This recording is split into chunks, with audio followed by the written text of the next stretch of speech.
ট্রেনের ধাক্কায় দুমড়ে মুচড়ে পুকুরে ছিটকে পড়ল মাইক্রোবাস।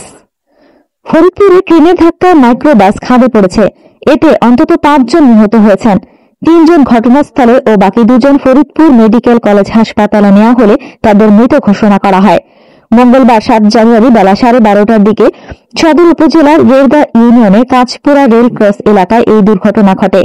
জানা যায়, দুর্ঘটনার ঘটনাস্থলেই 3 জন নিহত হন। আহতদের উদ্ধার করে হাসপাতালে পাঠানোর পরে তাদের মধ্যে মারা যান আরও 2 জন। এখনো তাদের নাম পরিচয় জানা যায়নি।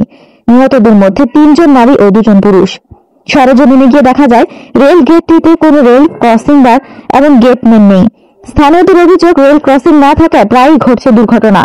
স্থানীয়রা জানান, রাজশাহী থেকে ঢাকাগামী মধুমতি এক্সপ্রেস ট্রেনটি দুপুরে ওই এলাকা অতিক্রম করার সময় একটি হাইস মাইক্রোবাস রেল লাইনে উঠে পড়ে।